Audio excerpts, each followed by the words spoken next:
Next question है, वो इस प्रश्न में कहते हैं कि दो संधारित्र जिनकी धारिताएं 4 माइक्रोफैरड तथा 12 माइक्रोफैरड है 120 वोल्ट की लाइन से श्रेणी क्रम में जुड़े हैं।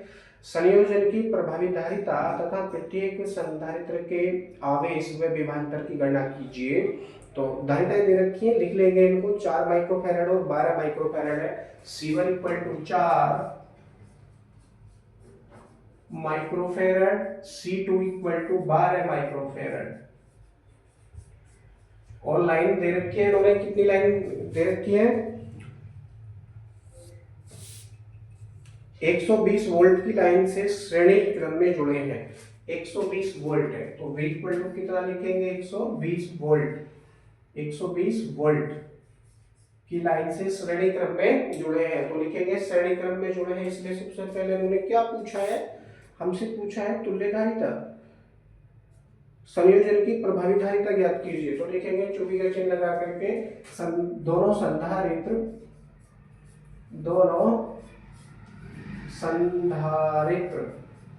अब दोनों संधारित्र कौन कौन से हैं? C1 व C2 कौन से क्रम में है? श्रेणी क्रम में या श्रेणीबद्ध है। श्रेणीबद्ध है, श्रेणीबद्ध है, इसीलिए का चिन्ह लगाएंगे और नई लाइन से लिखेंगे संयोजन की प्रभावी धारिता।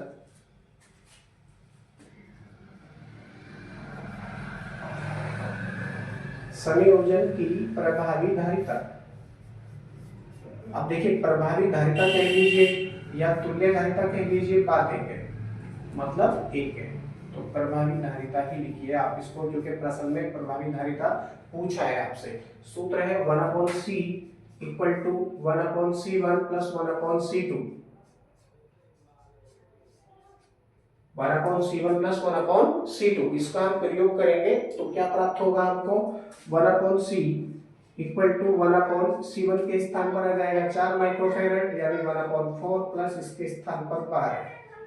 अब 12 और 4 का लेंगे एलसीएम तो 12 प्राप्त होगा। 12 से 12 ये 4 से कटेगा, 3 बार 3 का गुणा करेंगे ऊपर तो 3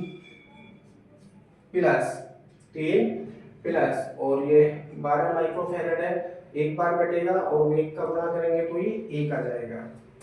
तो ये किस चीज की वैल्यू है? 1/C की वैल्यू है, इसलिए का चिन्ह लगाओ, पलट लो तो C = क्या प्राप्त होगा? 12/3 × 1 = 4। 12/4 काटेंगे, 4 के बाद 3 आ जाएगा, 3 माइक्रोफैरड। तो प्रभावी धारिता कितनी आ गई है हमारे पास? दोनों संधारित्रों को श्रेणी क्रम में जोड़ने के पश्चात 3 माइक्रोफैरड ये हो चुकी है। अब देखिए श्रेणी क्रम में जुड़े हैं, श्रेणी क्रम में आवेश बराबर रहेगा। श्रेणी क्रम में जुड़े हैं, आवेश बराबर रहेगा, परंतु विभव अलग अलग रहेगा। विभव अलग अलग रहेगा। प्रत्येक संधारित्र के आवेश में विभवांतर की गणना कीजिए। इसी पर ही आप संचित आवेश ज्ञात कर लीजिए, कितना हो जाएगा? लिखेंगे संयोजन पर संचित आवेश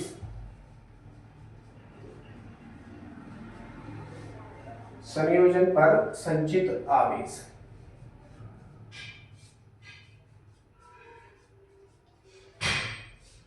कितना होगा? Q = CV का प्रयोग करेंगे। C × V अलग अलग करके लिखो क्योंकि वो W के जैसा दिख रहा था। तो Q = क्या हो जाएगा? CC की वैल्यू आपके पास में 3 माइक्रोफैरड, तो 3 माइक्रोफैरड गुणा V की वैल्यू आपके पास में है 120 वोल्ट, 120 वोल्ट।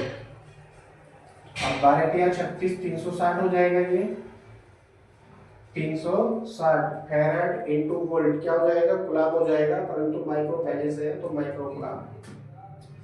360 माइक्रो कूलम आवेश संचित होगा। 360 माइक्रो कूलम आवेश संचित होगा समायोजन पर, क्योंकि दोनों संधारित्र श्रेणी क्रम में जुड़े हैं।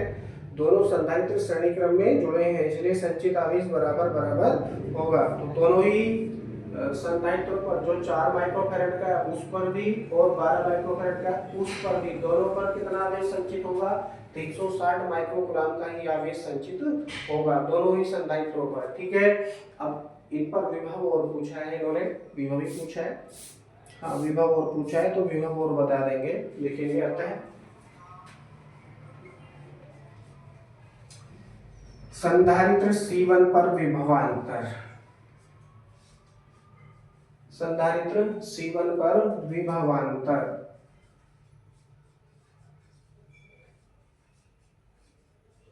डैश लगाएंगे, सूत्र है V1 इक्वल टू, क्योंकि संधारित्र C1 है उस पर विभवांतर V1 होगा, तो V1 इक्वल टू क्या हो जाएगा Q upon C1, Q upon C1, Q की वैल्यू आपके पास है 360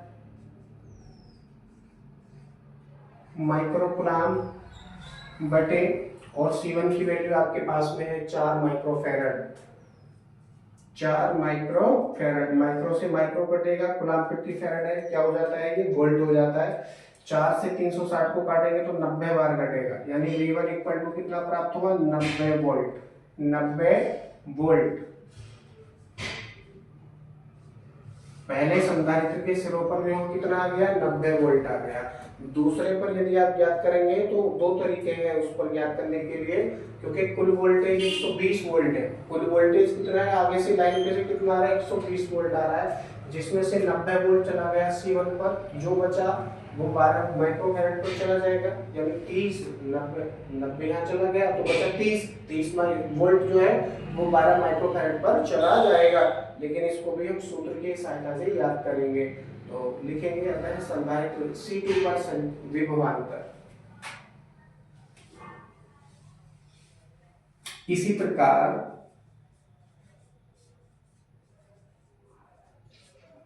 संधारित्र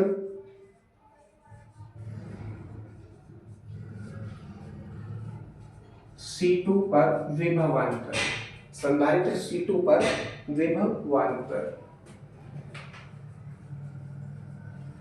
इसके लिए क्या प्रयोग करेंगे V2 प्रयोग करेंगे, हो जाएगा V2 इक्वल टू संचित आवेश तो बराबर है upon C2, Q upon C2 हो जाएगा। यहाँ पर C की वैल्यू आपके पास में 360 माइक्रोकुलाम, पूरे के बटे C2 की वैल्यू आपके पास में है 12 माइक्रोफैरड, माइक्रो से माइक्रो कटेगा, कुलाम प्रति फैरड है, क्या हो जाएगा वोल्ट हो जाएगा, 12 से 360 को काटेंगे तो 12 से 36 30 बार ये कटेगा, यानी V2 इक्वल टू हो जाएगा आपके पास में 30 वोल्ट, 30 वोल्ट, यानी दूसरे संधारित्र पर 30 वोल्ट उत्पन्न होगा, पहले संधारित्र पर 90 वोल्ट हो चुका है। यहाँ पर आने के पश्चात ये प्रश्न आपका पूरी तरह से कंप्लीट हो जाता है। बाकी अगला प्रश्न आपके अगले वीडियो में देखते हैं।